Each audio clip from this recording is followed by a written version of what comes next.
This is Ed McCarthy, CEO of Echelon Performance. Welcome back to SideBar. My guest in this session is Todd Billingsley.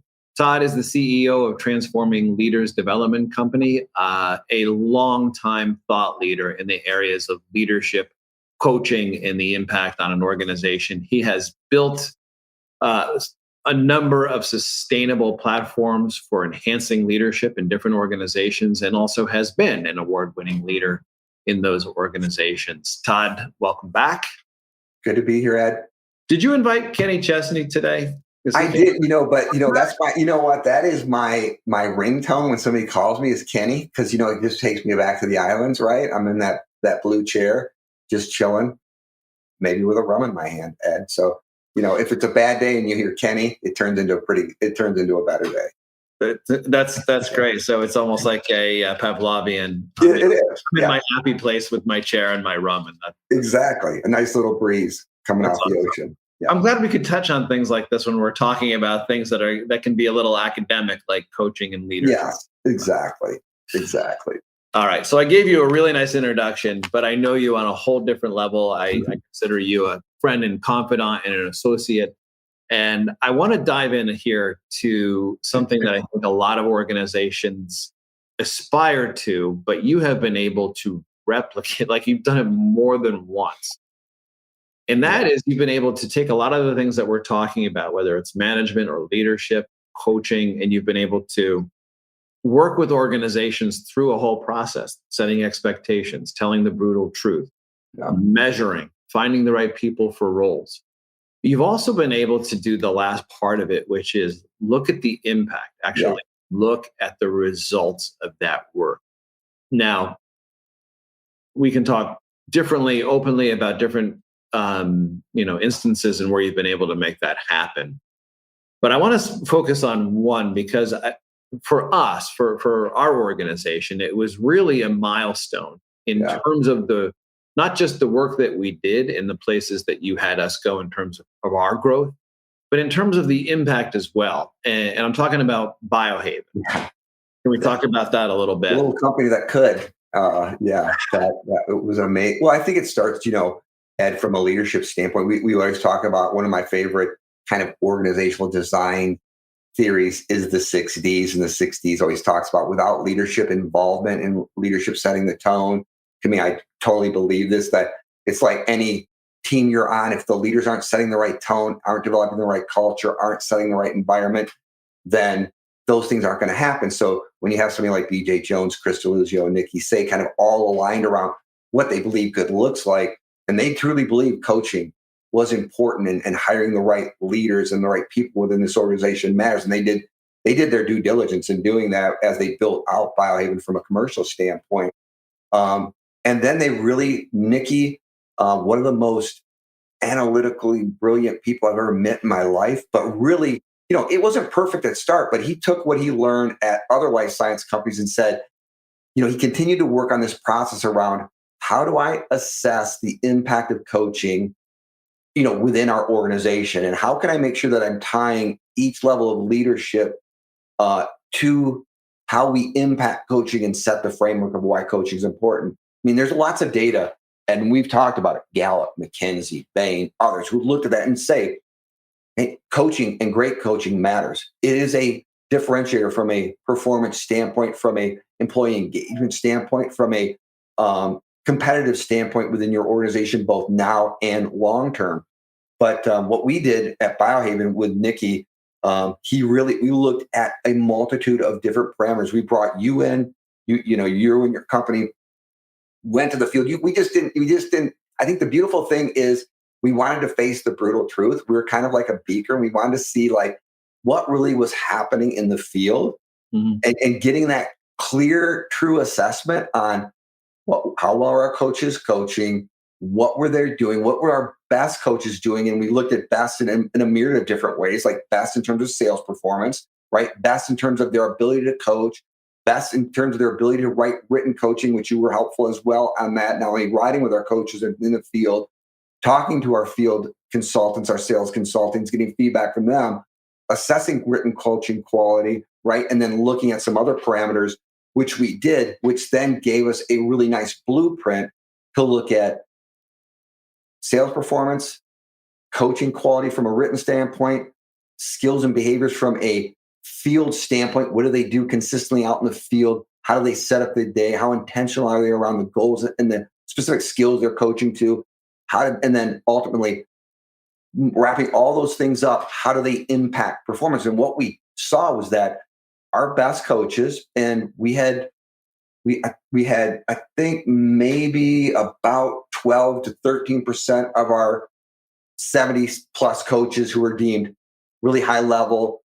The CL&D team at Biohaven leaned in with the help of, Nikki and the RDs to say, okay, we can do better. I mean, not bad compared, and you've done this for 17 years, probably right in line, but how do we make sure that we become, because we're a small company competing against a behemoth, how do we get better to optimize our performance? So we really leaned into those skills and behaviors that we felt were necessary, what our top coaches were doing, and where we saw a gap between some of our middle people and what Harvard has said. You focus on those middle 60 coaches and you move as many as you can up consistently up to that higher level, you're going to drive unbelievable performance. That's where that 47, 48% performance optimization comes from. And so that's what we did. And then we saw in the next year when we did the assessment again, we actually more than doubled our number of people who were considered high-level coaches within our Biohaven management ranks. And if you look at it during the transition, like we got bought by Pfizer, and typically during a transition, you can lose focus and our coaches can lose focus, right? But what we saw is that we actually increased market share during that time. And I think it's definitely partly because the mindset that we wanted to leave a legacy of what Biohaven was within this life science area. We have leaders who set a tone for the organization, but we also had coaches who were still working on skills and behaviors and trying to optimize those things because they knew from a change management standpoint, the skills and behaviors they continued to improve on were the same skills and behaviors Pfizer was wanting at that same time. So that kind of helped, and that's what we did. Yeah. And I think a lot of the skills and behaviors that you were focused on are universally looked at as highly impactful and beneficial skills. But they weren't all of them. And I think that's the difference. We looked at one or two. And we only focused on one and two key ones that we believe, based on the feedback and the data that we saw, those were the right two to optimize. Well, I think one of the most important things that you did in that organization, because I started working with them at launch, so when they launched the product, and I think you got there and you worked with Nikki and you worked with Chris, and the most important thing that you did, in addition to the measurement piece, was you looked at everything that you were asking leaders, managers to do, and you said, we're taking 80% of this off the table. Right? Yeah. We're going to focus on these things. And I think that from a manager's perspective, right? If I'm a first line manager and you're now telling me that I really just need to focus on a couple of things, that is incredibly powerful. It's invigorating. It's validating because maybe I'm already doing that well, or I don't need to feel like I need to be great at everything. I can just focus on one or two things and be considered a really good leader or a good coach. And that was, I feel, because I saw how the patchwork was built, right? You start with some of the traditional solutions, sit lead, and so on. And all of a sudden you've got a coach's manual that has 6, 7, 8 different priorities in it. Yeah. I don't know what to do with that. As a manager, I don't know what to do with that. Yeah. And I think framing coaching, and I love how Michael Bonier-Stanier does it in the book, The Coaching Habit. He says, coaching isn't this formal, it's coaching time. I'm only going to be coaching Ed when I ride the field with Ed. Coaching is an informal act. It's a daily informal act. It should take less than 10 minutes, right? But it's always focused around helping that person get to where they are, to where they want to be. And, because you want them to be able to, be relevant in this changing marketplace, in this changing environment. And your focus is really on them being better so they can take care of themselves and their families, their significant others, their partners better, and during a very difficult marketplace. Yeah. Now, I want to go back because you, like I said, in this instance and in other instances that you've been in, you've been able to tie the work that you've done to results. And you mentioned the statistic there, and I want to talk more about it. You said that, and I remember this vividly, but the initial baseline assessment, we looked at managers, and there were 12, 13% of the 70 odd managers that we considered to be highly effective. Yeah. And then, like I said, you took some things off their plate, you refined their focus, you drove their development. And at the next measurement, that number had grown to, you basically doubled the number of managers who then fit that. More than double that number. Yeah. So what was the specific number? Do you remember? I think it's somewhere around, we went from around 10 or 11 to about 25. So what was the impact, and did you go as far as to measure the impact on results and or the growth of the people working for those people? And that could be retention, engagement, or anything else that has to go with the role of a manager and their first line leader. Yeah. Well, as you know, by the time we got that next assessment back, we were deep in the throes of transition to another organization.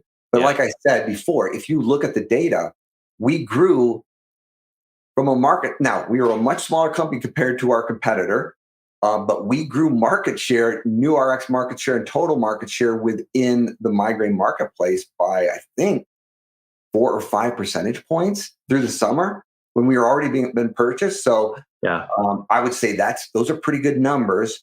Again, to your point, we were very intentional around the things we were looking at. We were working with leaders on a consistent basis through the change and transition process. Us as a CL&D team knew that, in most cases, Pfizer was a big company. They probably had a CL&D team, but we still had a job to do. And I think Nikki did a good job of keeping people focused on taking care of our customers, who were our leaders and our coaches and our RDs. And so we really focused in on how do we help these folks? How do we continue to do what we're doing? How do we continue to build skill and keep them focused during a very difficult time from a transition standpoint? But we didn't lose market share. We gained market share during a transition, during an acquisition. I would say that speaks pretty highly of the how intentional we were on the skills and how intentional we were about, keeping our coaches focused in a very difficult time from a transition standpoint. And also, not just during the transition or during an acquisition. If I am doing the math correctly, you were outmanned and outvoiced 3-1. Yes. Yep. We were from an entrenched player, right? I'm not talking about Joe's pharmaceutical company. I'm talking about a major, well-heeled public company competitor, and you still were able to do all that. And I'm not going to sit here and say it was all the work that we did with coaching. You had a good product, you have a great team, you had really great people, great leaders. Yeah. What are the things under that locus of control, the L&D team, do you think added up to that success? Well, I think I think we were really pretty intentional about what we were trying to build from a coaching standpoint. We didn't deviate. We didn't spend a lot of money outside of those areas, which, from a budgetary standpoint, right, that helps L&D leaders. Is like, if I understand where I'm going and what I need to coach to and what I need to develop within my team, and that's, then I can spend that money there and focus in on who I'm going to partner with, who's going to help me best drive these skills and behaviors within my organization, and then what am I not going to do, which is important to understand what you're not going to do, because that costs you money from an L&D standpoint. So, I would say from our standpoint, we were just really intentional about what we wanted to do and what skills we were trying to build. And that's where we spent our money and spent our time, because we knew there's a lot of other competing priorities. And I think that's what also people get stuck on and that's where I do think these little things like gamification, right? VR and AR, they help provide learning opportunities while people are playing, and they really sometimes don't even understand they're learning things as they're playing these games, and you can play it in the flow of work. And so those are also things that I think can really drive knowledge, performance, measurement, assessment through a gamified or a VR AR approach. And I think you can do it in the flow of work. That's another fascinating thing that I think where you can drive behavior, skill development, understanding and assessing and measuring skill development, and ability to apply those things in some very immersive scenarios. And I just don't think people are taking advantage of this technology. This technology is, I believe it's the measurement and the development platform of the future, from my perspective. I don't disagree. It's incredibly powerful. And I think, we don't have the time today, but I would like to come back and do a deeper dive into that, because Yeah. I do feel with everything that we've talked about in terms of gaining senior leadership buy-in, facing the brutal truth, measuring, setting expectations, really narrowing the focus and that ongoing measurement. Um, all of those practices are changing so quickly. Yeah. And I think that you and I could do a service and talk more about the role of VR and AR, because again, that's something that has changed a lot. A lot of people think in terms of gamification. And if you've been in L&D, you've been hearing that term for 20 years. But what does it really mean? And what's the current capability is worth another discussion. Is that fair? I think the other thing I'd love to discuss is, you kind of developed out this platform called Coach Analytics, right? Yep. Is that correct? Yeah. Yeah. One of the things we were looking at Biohaven too, and I can't think of, and many companies who've done this, if any, that I know of, is looking at coaching to critical success factors from a marketing standpoint, right? You think about, and I go back because sports is just in my head, Nick Saban develops a game plan along with his coaches, right? Then his assistant coaches during that week of practice are articulating and developing those skills and and the way the players have to play, block, run the play, right? And that's a direct correlation to critical success factors built by the coaches, then really enhanced through coaching and development through the game plan, through their assistant coaches, and then the execution on the field. And we started to look at how do our coaches not only develop skill, but develop the pull through the critical success factors that our marketing team believes are important to the execution of that brand. And I think we didn't get there, but I think that's another fascinating look at what companies can do to enhance execution and really measure those things. Yeah, it's really powerful. And I'm running over time a little bit, so we'll set up another conversation. But I think this idea that there are two pieces there that really drove the development. There's coachalytics and then there's brandalytics, and this is brandalytics. And part of it came out of our research, which is that if you're in the field as a representative, 96% of the time you are executing on skills that you have been coached to. So if people say coaching doesn't matter, you're wrong, right? Representatives are going to align themselves with what their manager deems as important. Yeah. So that is a number that has stood the test of time for 10, 15 years, as long as we've been looking at it.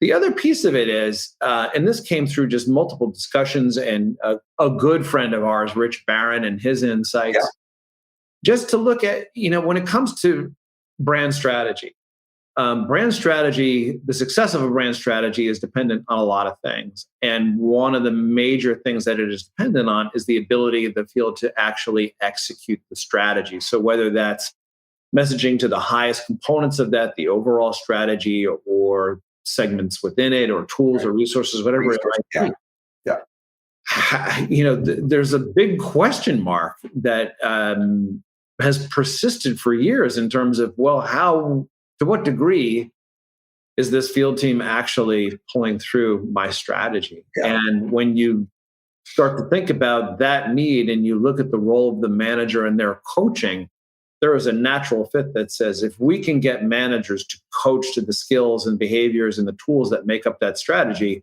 you're going to be more successful. Yeah. And that's where Brandalytics really lives. Yeah. Yeah. Great. It's a great program. Dude, we will talk again soon.